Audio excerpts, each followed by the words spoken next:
بسم اللہ الرحمن الرحیم۔ شرک کیا ہے؟ ہمارے علماء کرام ہر کام میں شرک اور بدعت،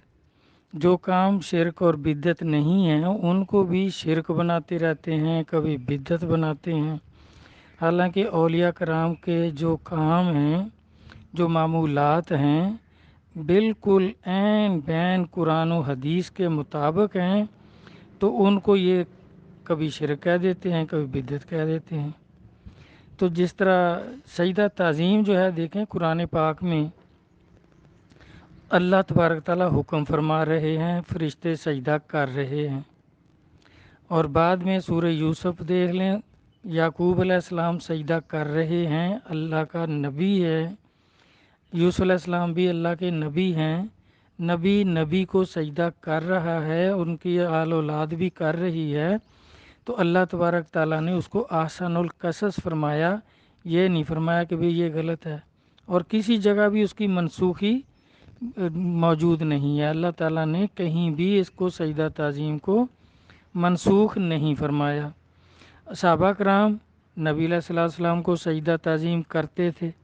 اور نبی علیہ الصلوۃ والسلام نے بھی منع نہیں فرمایا۔ جس نے سجدہ عبادت کے بارے میں پوچھا تو سرکار نے منع فرمایا کہ یہ نہیں ہو سکتا، یہ عورت اپنے خامد کو کرتی، اگر یہ جائز ہوتا سجدہ عبادت تو میں ان کو حکم دیتا، لیکن یہ جائز نہیں ہے، کوئی بھی کسی کو سجدہ عبادت کرے تو یہ کفر ہے، شرک ہے۔ اس طرح یہ کئی چیزیں حالانکہ مشکوٰۃ شریف میں بھی موجود ہے، مصافحہ معان کا باب، کہ صحابہ کرام عبد القیس کا وفد حاضر ہوتا ہے اور نبی علیہ الصلوۃ والسلام کے ہاتھ چومتے ہیں، صحابہ کرام پاؤں چومتے ہیں، پاؤں پہ سر رکھ دیتے ہیں، تو نبی پاک صلی اللہ علیہ وسلم نے منع نہیں فرمایا۔ تو یہ کتنے ہمارے علماء کرام جو ہیں، مولوی لوگ جو ہیں، یہ کہہ دیتے ہیں جی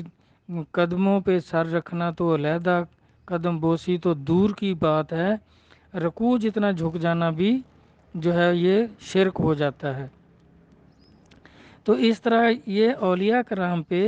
خام خواہ کے اعتراضات، جبکہ ان کی زندگی، ان کے معمولات، ان کے قول و فعل سب قرآن و حدیث کے عین مطابق ہوتے ہیں، تو یہ اپنے بارے میں نہیں سوچتے علماء کرام کہ ان کے بارے میں اللہ اور اللہ کے رسول نے کیا فرمایا ہے، جبکہ قرآن پاک میں اللہ تعالیٰ فرماتے ہیں کہ یہ تو صرف قرآن کو پڑھنا جانتے ہیں، ان کو سمجھ نہیں ہے، پہلے اس بارے میں ہی اللہ تبارک تعالیٰ فرما رہے ہیں۔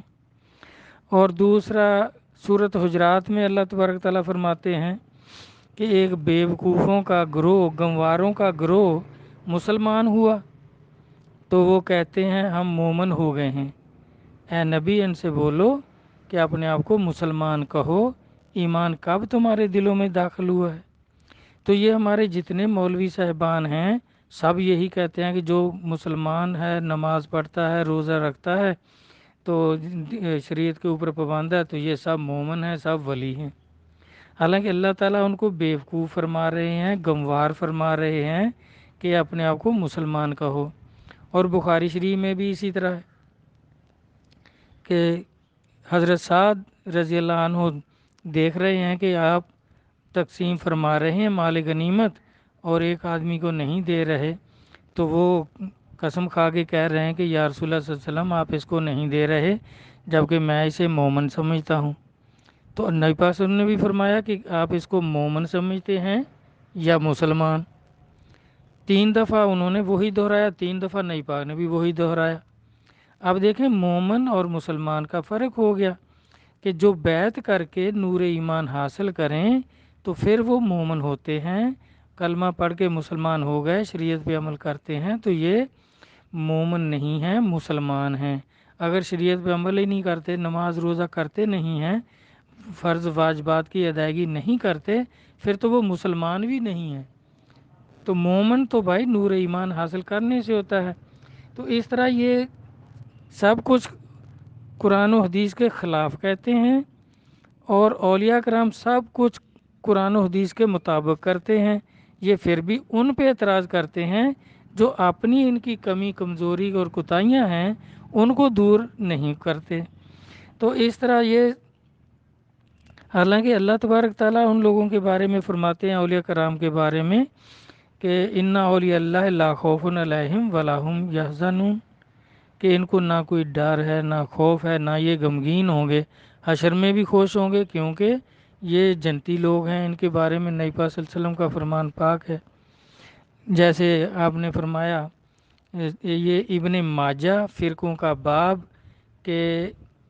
72 فرقے آپ نے فرمایا میری امت کے ہوں گے، سارے دوزخی ہوں گے۔ اب فرقے جو ہیں یہ مولویوں کے ہی ہیں سارے، اور فرمایا ایک جماعت ہوگی جو جنتی ہوگی، تو وہ اولیاء کرام ہیں۔ تو پھر بھی یہ جنتیوں پہ اعتراض کرتے ہیں، اور خود کو جن کے بارے میں نہ تو اللہ تعالیٰ کی طرف سے کوئی خوشخبری ہے، نہ ہی نبی علیہ الصلوۃ والسلام کی طرف سے ان کے بارے میں کوئی اچھی خبر ہے۔ دوسرا، ابو داؤد میں بھی نبی علیہ الصلوۃ والسلام کی حدیث پاک ہے فتنوں کے باب میں، کہ جب بھی شیطان کوئی گمراہی کی بات کہنا چاہتا ہے تو علماء دین کی زبان سے کہلواتا ہے۔ تو اس طرح اپنے بارے میں غور کرنا چاہیے، سب کو اپنے بارے میں سوچنا چاہیے۔ یہ اپنے بارے میں نہیں سوچتے، دوسروں کے بارے میں، پھر دوسرے بھی وہ جن کے بارے میں اللہ تبارک تعالیٰ خوشخبری سنا رہے ہیں، نبی علیہ الصلوۃ والسلام جنت کی بشارت دے رہے ہیں کہ وہ جماعت جنتی ہوگی۔ تو ہمارے آقا مولا جو ہیں رہنما اولیاء حضور، وہ فرماتے تھے کہ ہم بھی ان کی یہ شرک اور بدعت سن سن کر کافی پریشانی محسوس ہوتی تھی کہ یہ کیا کرتے ہیں، ہر کام میں شرک اور بدعت۔ تو اللہ تبارک تعالیٰ نے آپ فرماتے ہیں کہ ہمیں پھر الہام کیا، مہربانی فرمائی، ہماری رہنمائی کر دی اس میں، کہ انہوں نے یہ جو مولوی لوگ ہیں انہوں نے ادب کا نام شرک اور بے ادبی کا نام توحید رکھ لیا ہے، کہ لوگ بزرگوں کا ادب کرتے ہیں، مزارات کا ادب کرتے ہیں اور اپنے بڑوں کا ادب کرتے ہیں، تو یہ کہتے ہیں یہ مشرک ہیں، یہ شرک کرتے ہیں۔ اور جو خود اولیاء کرام کی بے ادبی کرتے ہیں، انبیاء علیہ الصلوۃ والسلام کی بے ادبی اور توہین کرتے ہیں، تو اس کا نام انہوں نے توحید رکھ لیا ہے۔ اب دیکھتے ہیں کہ شرک ہے کیا آخر۔ دیکھیں داتا صاحب اپنی کشف المحجوب میں فرماتے ہیں، اور سب بزرگ غوث اعظم رضی اللہ عنہ، خواجہ غریب نواز، معین الدین چشتی اجمیری قدس اللہ سر العزیز، اور ہمارے آقا مولا رہنما اولیاء حضور مظہر نور خدا قدس اللہ سر العزیز، وہ بھی فرماتے تھے، سب بزرگ اس سے متفق ہیں کہ شرک جو ہے یہ صرف 3 کام ہیں: اللہ کی ذات میں کسی کو شریک کرنا، اللہ کی صنعت میں کسی کو شریک کرنا، اور اللہ کی عبادت میں کسی کو شریک کرنا۔ تو اللہ کی ذات میں شریک کرنا کیا ہے؟ جیسے آپ نے فرمایا کہ بھئی ذات جو ہے وہ قدیم ہے، باقی سب حوادث ہے۔ قدیم سے مراد وہ لیتے ہیں کہ اللہ کی ذات قدیم ہے، یعنی ہمیشہ سے قائم ہے اور ہمیشہ اس نے قائم رہنا ہے۔ ذات کہیں سے شروع نہیں ہوئی، نہ ہی پیدا ہوئے ہیں اللہ کی ذات، وہ ہمیشہ سے ہیں، پیدا نہیں ہوئے، شروع نہیں ہوئے کہیں سے بھی، وہ ہمیشہ سے قائم ہیں اور اللہ کی ذات نے ہمیشہ قائم رہنا ہے۔ تو اگر کوئی کسی اور ہستی کو کہے، جیسے کوئی کہے کہ جی پنجتن پاک بھی قدیم ہے، تو یہ شرک ہے۔ اور کسی نبی کے بارے میں کہے کہ وہ بھی قدیم ہے، یعنی وہ بھی پیدا نہیں ہوئے، ہمیشہ سے قائم ہے اور ہمیشہ قائم رہیں گے، تو یہ شرک ہے۔ حوادث، باقی سب مخلوق جو ہے وہ حوادث ہے، کیونکہ وہ پیدا ہوئی ہے۔ نبی علیہ الصلوۃ والسلام کا نور بھی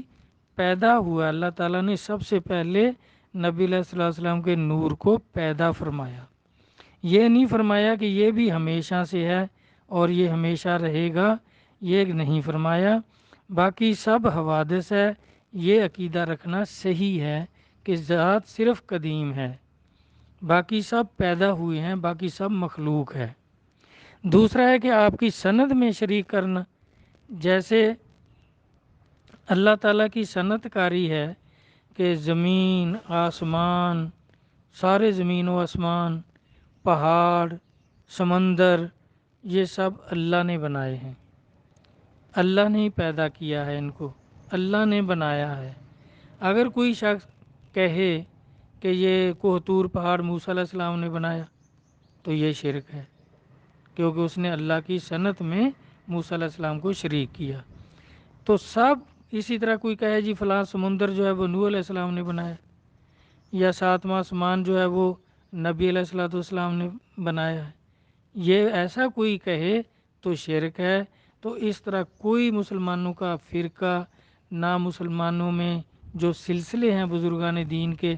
کوئی بھی نہیں کہتا کہ بھئی یہ کوئی اللہ کی صنعت کاری میں کسی نبی کو یا ولی کو شریک کرے، کوئی نہیں کرتا۔ اور اللہ کی ذات میں بھی کوئی کسی کو شریک نہیں کرتا۔ سب کہتے ہیں کہ بھئی پنجتن پاک بھی پیدا ہوئے ہیں، سب نبی پیدا ہوئے ہیں، اللہ کی ذات قدیم ہے، اللہ پیدا نہیں ہوئے، ہمیشہ سے قائم ہے اور ہمیشہ قائم رہنا ہے۔ تو تیسرا شرک ہے کہ اللہ کی عبادت میں کسی کو شریک کرے، یعنی کوئی اللہ کی عبادت بھی کرے، بتوں کی عبادت بھی کرے، اور کہے یہ بھی ہم اللہ کی ہی عبادت کر رہے ہیں، یا کسی نبی کی عبادت یا پوجا کرے، یا کوئی گو ماتا کی پوجا کرے، یعنی جس طرح بھی کوئی اگر اللہ کے علاوہ کسی دوسری ہستی کی یا کسی دوسری چیز کی کوئی پوجا کرے تو یہ شرک ہے۔ جس طرح کہہ دیتے نا جی معمولی یہ ریاکاری جو ہے، معمولی سی ریاکاری، یہ بھی شرک ہے، تو وہ کہتے ہیں دیکھیں جی یہ تو پھر چوتھا ہو گیا۔ بھائی چوتھا نہیں ہے، ریاکار جو ہے وہ بھی نفس کی پوجا کرتا ہے،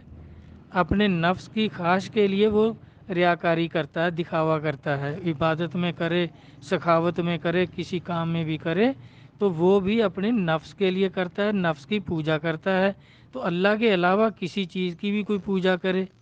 اپنی خواہش کی پوجا کرے، اپنے نفس کی پوجا کرے تو یہ اس میں ہی آتا ہے، یہ بھی شرک ہے، کیونکہ اس نے عبادت میں اپنے نفس کو شریک کر لیا۔ تو یہ تین شرک ہیں، سب بزرگان دین اولیاء کرام اس پر متفق ہیں کہ بھائی چوتھا شرک کوئی نہیں ہے۔ یہ جو مولویوں نے 20 50 شرک بنائے ہیں وہ ان کی شاخیں ہیں، یہ ناسمجھی سے ان کو سمجھ نہیں آئی، کیونکہ اللہ تعالیٰ تو خود فرما رہے ہیں کہ یہ قرآن کو نہیں سمجھتے، یہ صرف پڑھنا جانتے ہیں۔ تو سورۃ حجرات میں بھی اللہ تعالیٰ فرماتے ہیں کہ بھئی یہ اپنے آپ کو سارے ہی کہتے ہیں کہ سب مومن ہیں،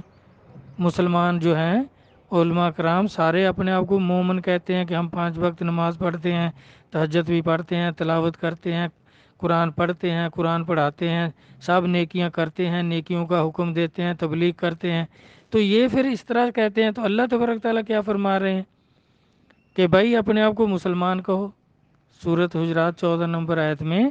کہ بے وقوف ہیں، گنوار ہیں جو کہتے ہیں ہم مومن ہو گئے ہیں۔ اے نبی ان سے بولو کہ اپنے آپ کو مسلمان کہو، ایمان آپ کے دلوں میں کب داخل ہوا ہے؟ وہ اللہ تعالیٰ تو سوال کر رہے ہیں کہ کب داخل ہوا ہے؟ جب تراویحیں ختم کی تھی اس دن ہوا ہے، یا قرآن پاک کا ختم دلایا تھا، آمین کرائی تھی اس دن ہوا تھا، یا شبینہ پڑھا تھا اس دن ہوا تھا؟ بھئی بتائیں کب ہوا تھا؟ یہ تو مرشد کامل جس کو نصیب ہوں گے ان سے بیعت کرے گا، تو بیعت کرنے کا مقصد ہی صرف یہ ہے کہ نور ایمان حاصل کرنا، اور پیر کا مقصد، اللہ کے ولی کا مقصد ہوتا ہے کہ اس نے بیعت کی ہے، اس کو نور ایمان عطا کرنا ہے۔ تو بھائی یہ 3 شرک ہیں، اس کے علاوہ چوتھا کوئی شرک نہیں ہے، سب اولیاء کرام اس پر متفق ہیں۔ تو علماء کرام جو ہیں وہ اپنے آپ پر غور کریں کہ اللہ رسول نے ان کے بارے میں کیا فرمایا ہے، تو پھر ہو سکتا ہے ان کو بھی کچھ سمجھ آ جائے۔ لیکن سمجھ آنا، دیکھیں یہ تو اللہ تعالیٰ فرماتے ہیں کہ اللہ تعالیٰ نبی پاک صلی اللہ علیہ وسلم نے فرمایا کہ اللہ تعالیٰ جس کے دین کی بھلائی چاہتے ہیں اس کو سمجھ عطا فرماتے ہیں۔ پڑھنا کسب ہے، سمجھ عطا ہے، جس کو اللہ عطا فرما دیں۔ ٹھیک، اللہ سمجھ عطا فرمائیں، آمین۔ اللہ حافظ۔